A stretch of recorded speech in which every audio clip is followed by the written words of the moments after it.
Hello friends, welcome to get Sarkari job update. तो आज के इस वीडियो में मैं बात करने वाला हूं IBPS, RRB PO and RRB clerk 2025 का जो सिलेबस होने वाला है, एग्जाम पैटर्न होने वाला है, वो सारी बातें इस वीडियो में मैं डिस्कस करने वाला हूं।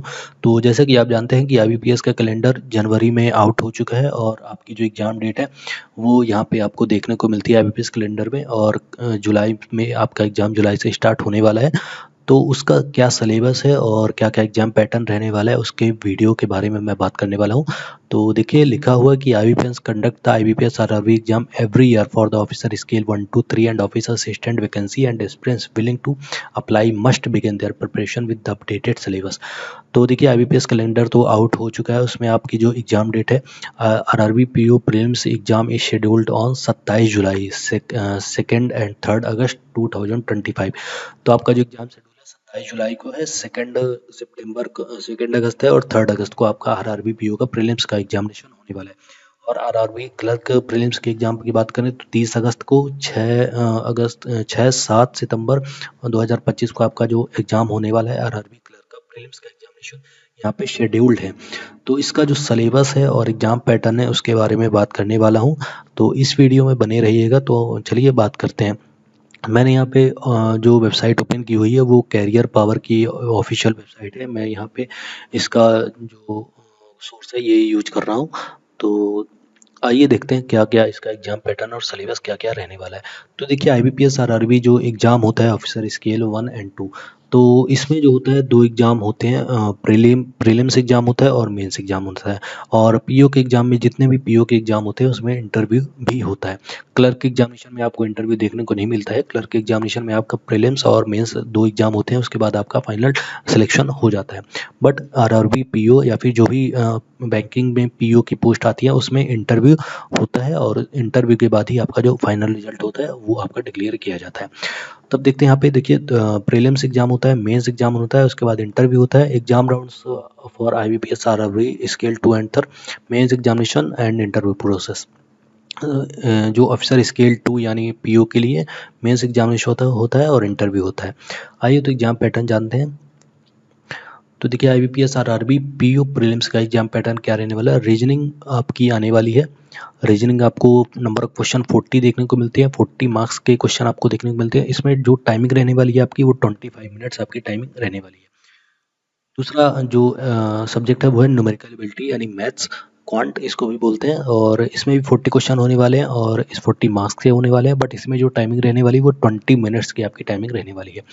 तो टोटल नंबर ऑफ क्वेश्चन आपके 80 रहने वाले हैं और मार्क्स भी आपके 80 रहने वाले हैं। और टोटल जो टाइमिंग रहने वाली है वो 45 मिनट्स रहने वाली है। पिछले साल से इसका एग्जाम पैटर्न जो है चेंज हुआ है। उसके पिछले साल तक यानी 2023 के एग्जाम तक अगर हम बात करें तो 2023 तक यहाँ पे टोटल 45 मिनट्स आपको मिलते थे दोनों ही सब्जेक्ट के लिए। दोनों में कोई अलग से टाइमिंग का क्राइटेरिया नहीं था। बट 2024 से यहाँ पे जो अलग अलग टाइमिंग यहाँ पे रख दी गई है। रीजनिंग में आपको 25 मिनट्स दिए जा रहे हैं और न्यूमेरिकल एबिलिटी में आपको 20 मिनट्स का टाइमिंग दिया जा रहा है। टोटल 45 मिनट का टाइम आपको रहने वाला है। आरआरबी पीओ मेंस एग्जाम के पैटर्न की बात करते हैं ऑफिसर स्केल 1 के लिए। तो ऑफिसर स्केल 1 के लिए देखिए, यहाँ पे रीजनिंग आने वाली है, वो उसमें आपको 40 क्वेश्चन देखने को मिलते हैं और 50 मार्क्स के ये होने वाले हैं। और आपको इसमें रीजनिंग में आपको 30 मिनट्स का टाइम मिलने वाला है। जनरल अवेयरनेस आपकी आने वाली है यानी जनरल नॉलेज या करंट अफेयर्स जो भी ये सब्जेक्ट रहता है, इसमें 40 क्वेश्चन आपको देखने को मिलते हैं। 40 मार्क्स के रहते हैं और 15 मिनट्स आपको टाइमिंग दिया जाता है। न्यूमेरिकल एबिलिटी पेपर देखें यानी क्वांट का जो पेपर है उसमें आपको 40 मार्क्स देखने को मिलते हैं नंबर ऑफ क्वेश्चन और 50 मार्क्स का आपको यहाँ पे देखने को मिलता है क्वेश्चन। 30 मिनट्स का आपका टाइमिंग रहते हैं। और इंग्लिश लैंग्वेज, हिंदी लैंग्वेज जिन्होंने जो भी सिलेक्ट किया होगा, आरआरबी में आपको इंग्लिश या हिंदी सेलेक्ट करने का ऑप्शन मिलता है। अगर आप इंग्लिश में एग्ज़ाम दे रहे हैं तो आपको इंग्लिश लैंग्वेज आप अटेम्प्ट करेंगे, या फिर अगर आप हिंदी में एग्ज़ाम देना चाहते हैं, हिंदी लैंग्वेज सेलेक्ट करना चाहते हो तो हिंदी आपको वहाँ पे सिलेक्ट करने का ऑप्शन मिलता है। तो आप हिंदी वहाँ पे सब्जेक्ट सेलेक्ट कर सकते हैं। तो यहाँ पे आपके हिंदी या इंग्लिश में आपके 40 क्वेश्चन रहने वाले हैं, 40 मार्क्स के क्वेश्चन रहने वाले हैं और यहाँ पे 30 मिनट्स आपको टाइमिंग रहने वाली है। एक सब्जेक्ट और है कंप्यूटर नॉलेज। कंप्यूटर नॉलेज में आपको 40 क्वेश्चन मिलते हैं और 20 मार्क्स यहाँ पे देखने को मिलते हैं। टोटल टाइमिंग की बात करें तो 15 मिनट आपको यहाँ पे मिलने वाला है। अब टोटल नंबर ऑफ क्वेश्चन जो है वो 200 है और मार्क्स भी आपके 200 रहने वाले हैं और इसमें टोटल जो टाइमिंग होने वाला है वो 2 घंटे का होने वाला है। और RRB mains exam pattern officer scale two general banking officer, इसमें जो कैंडिडेट्स को एक्सपीरियंस रिक्वायर्ड रहता है, तो इसके बारे में मैं बात नहीं करने वाला हूँ क्योंकि मैं उनके बारे में बात करने वाला हूँ क्लर्क और पीओ ऑफिसर स्केल 1 और ऑफिस असिस्टेंट की पोस्ट के लिए मैं बात करने वाला हूँ। तो इसे अगर आप देखना चाहते हैं तो ये आप वेबसाइट पे जाके देख सकते हैं, बाकी ये आपके काम की चीज़ नहीं है क्योंकि ये एक्सपीरियंस कैंडिडेट्स के लिए है। तो आगे बात करते हैं। अब बात करते हैं आरआरबी क्लर्क एग्जाम पैटर्न 2025 के लिए। तो आरआरबी जो क्लर्क का एग्जाम होता है उसमें भी 2 एग्जाम होते हैं, प्रीलिम्स एग्जामिनेशन होता है और मेंस एग्जामिनेशन होता है। इसमें इंटरव्यू का प्रोसेस नहीं है, इंटरव्यू नहीं होता है, आपका मेंस एग्जाम के बाद आपका जो फाइनल रिजल्ट आता है वो आ जाता है। ठीक है, अब आईबीपीएस क्लर्क का एग्जाम पैटर्न क्या रहने वाला है, इसमें भी सेम है, रीजनिंग आपकी आने वाली है, इंग्लिश या हिंदी जो भी मीडियम आपने सेलेक्ट किया होगा उसमें आपके नंबर ऑफ क्वेश्चन 40 रहने वाले, मैक्सिमम मार्क्स आपके 40 रहने वाले। इसमें भी सेम टाइमिंग है 25 मिनट्स और न्यूमेरिकल एबिलिटी में आपको जो नंबर ऑफ क्वेश्चन देखने को मिलते हैं वो 40 देखने को मिलते हैं, मैक्सिमम मार्क्स आपके 40 रहने वाले हैं और ड्यूरेशन आपकी 20 मिनट्स रहने वाली है। नंबर ऑफ क्वेश्चन टोटल 80 है, मैक्सिमम यहाँ पे जो मार्क्स रहने वाले, मिनिमम मार्क्स रहने वाले हैं 45 मिनट्स आपकी ड्यूरेशन रहने वाली है। ठीक है, मिनिमम मार्क्स आपके 80 रहने वाले हैं, ड्यूरेशन आपकी टोटल 45 मिनट्स रहने वाली है। अब बात करते हैं आरआरबी क्लर्क मेंस एग्जाम का पैटर्न क्या है। तो मेंस एग्जाम का जो पैटर्न रहने वाला है वो रीजनिंग के लिए आपका 40 क्वेश्चन और 50 मार्क्स आपके मिलने वाले हैं। और जनरल अवेयरनेस की बात करें तो 40 क्वेश्चन रहने वाले हैं आपके 40 मार्क्स के। और न्यूमेरिकल एबिलिटी की बात करते हैं तो न्यूमेरिकल एबिलिटी आपके 40 क्वेश्चन 50 मार्क्स के रहने वाले हैं। इंग्लिश लैंग्वेज या हिंदी लैंग्वेज जो भी सब्जेक्ट आपने सिलेक्ट किया है उसमें आपका नंबर ऑफ क्वेश्चन 40 रहने वाला है और मार्क्स आपके 40 रहने वाले हैं। कंप्यूटर नॉलेज में आपके जो नंबर ऑफ क्वेश्चन है वो 40 रहने वाले हैं और मार्क्स आपके 20 रहने वाले हैं। यहाँ पे टोटल नंबर ऑफ क्वेश्चन 200 रहने वाले हैं और मार्क्स आपके 200 मिलने वाले हैं। ठीक है, तो ये था आपका जो एग्जाम पैटर्न है आरआरबी पीओ का और आरआरबी क्लर्क का। यहाँ पे नोट में लिखा भी हुआ कि there is no interview for the IBPS RRB 2025 office assistant. Office assistant यानी क्लर्क के एग्जाम के लिए आपका इंटरव्यू नहीं होने वाला है। और एक बात और है कि आपकी नेगेटिव मार्किंग भी होने वाली है, 1/4 marks will be deducted for every wrong answer attempted by a candidate. अगर आप एक क्वेश्चन गलत करते हैं तो आपका 1/4 मार्क्स आपका डिडक्ट हो जाएगा। ठीक है, अब बात करते हैं सलेबस की। तो आरआरबी का जो सलेबस है वो क्या रहने वाला है प्रीलिम्स और मेंस एग्जामिनेशन में, वो देखते हैं। तो आरआरबी पीओ एंड क्लर्क का जो सलेबस रहने वाला है, the IBPS RRB office assistant clerk and officer scale 1 PO exam syllabus majorly falls into 5 section.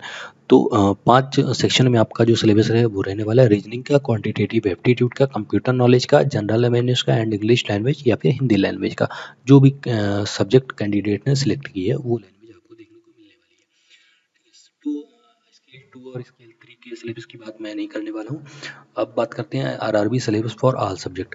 तो रीजनिंग का सिलेबस जो रहने वाला है वो देखिए यहाँ पे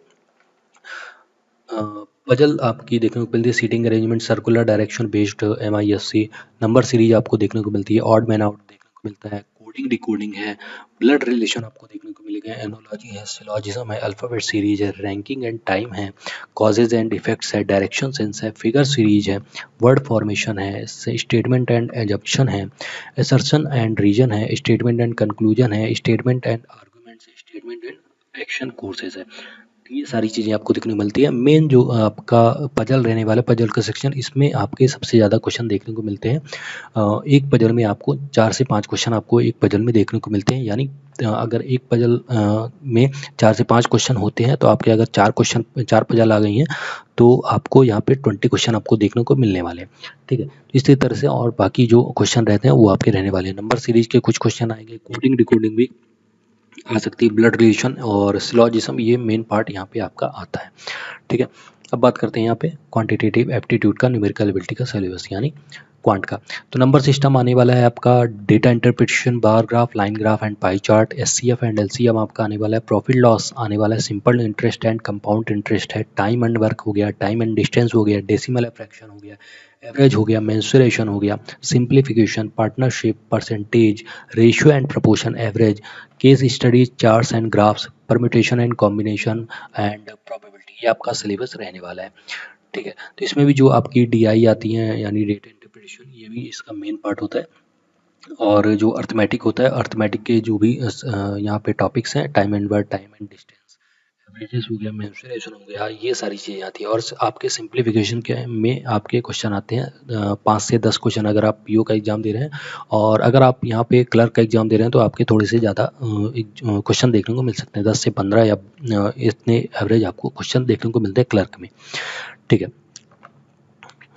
अब बात करते हैं जनरल अवेयरनेस के सिलेबस की। तो जनरल अवेयरनेस में आपका जो करंट अफेयर्स है नेशनल लेवल का और इंटरनेशनल करंट अफेयर्स आपको देखने को मिलेगा। Sports, abbreviation, current currencies and Capitals, general sciences, government schemes and policies, banking awareness, awards and honours, RBI के बारे में आपको, बैंकिंग के बारे में आपको पढ़ के जाना है दोस्तों।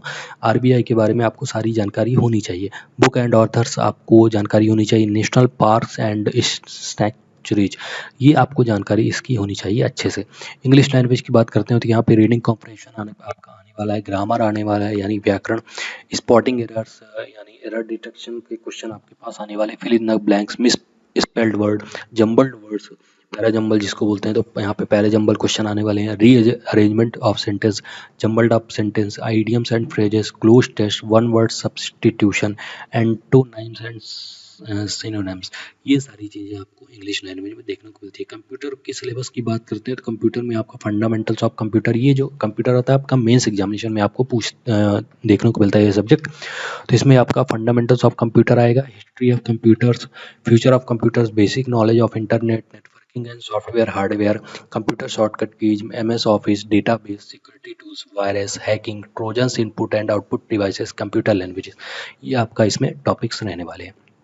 फाइनेंशियल अवेयरनेस जो कि आपका, आप क्योंकि बैंकिंग सेक्टर में जा रहे हैं तो आपको बैंकिंग की फाइनेंशियल अवेयरनेस की जानकारी होनी चाहिए। तो यहाँ पे current event in financial world, monetary policy, budget, economic survey, banking reforms in India, bank accounts of special individual loans, loans के बारे में आपको नॉलेज होनी चाहिए। Asset reconstruction companies, non performing assets, reconstruction of loan, bad loans, risk management, Basel first, Basel second, Basel third, organisation, RBI, SEBI, IMF, world bank and others. तो ये organisation के बारे में आपको जानकारी होनी चाहिए कि आरबीआई क्या करता है, सेबी क्या करता है, आईएमएफ का काम क्या है एंड वर्ल्ड बैंक का काम क्या होता है बैंकिंग के इंडस्ट्री में। तो ये आपका जो सिलेबस होता है, डिटेल सिलेबस आपको यहाँ पे देखने को मिलता है।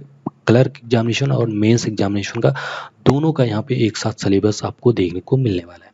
ठीक है, तो इस तरह से ये आपका जो वीडियो वो कंप्लीट हुआ। आपको यहाँ पे मैंने आपको बताया RRB PO and RRB clerk का डिटेल सिलेबस और डिटेल पैटर्न क्या होने वाला है वो मैंने आपको बताया। तो अगर आप इस वेबसाइट पे आना चाहते हैं तो ये कैरियर पावर की ऑफिशियल वेबसाइट है। आप डायरेक्ट गूगल पे जाके सर्च करेंगे IBPS आरआरबी सिलेबस तो आपको ये वेबसाइट आपको देखने को मिल जाएगी और आप इस पेज पर आ जाएंगे। ठीक है दोस्तों, तो इस तरह से आपका जो सिलेबस है ये रहने वाला है। और आपको बता दूं कि आपका जो एग्ज़ाम होने वाला है वो जुलाई में आपका यहाँ से स्टार्ट होने वाला है, आरआरबी पीओ का एंड आरआरबी क्लर्क का। तो आपकी अगर आप बैंकिंग की तैयारी कर रहे हैं तो आपका ये जो सारा पैटर्न है, एग्जाम से पैटर्न, आप इसे समझ लीजिए, एक सिलेबस समझ लीजिए और आपकी तैयारी आप अच्छे तरीके से आप स्टार्ट कर दीजिए ताकि आप यहाँ पे जुलाई तक आप एग्ज़ाम के लिए अच्छे से प्रिपेयर रह सकें और प्रीलिम्स और मेंस एग्ज़ाम दोनों एग्ज़ाम के लिए आप तैयार रहें, क्योंकि वैकेंसीज आने वाली हैं। फॉर्म भी आपके जून तक आपको देखने को मिलने वाले हैं। तो आप बिल्कुल तैयारी स्टार्ट कर दीजिए। अगर आपने अभी तक स्टार्ट नहीं किया है तो आप स्टार्ट कर सकते हैं। ठीक है, तो फिलहाल इस वीडियो में इतना ही था। मिलते हैं हम नेक्स्ट वीडियो में।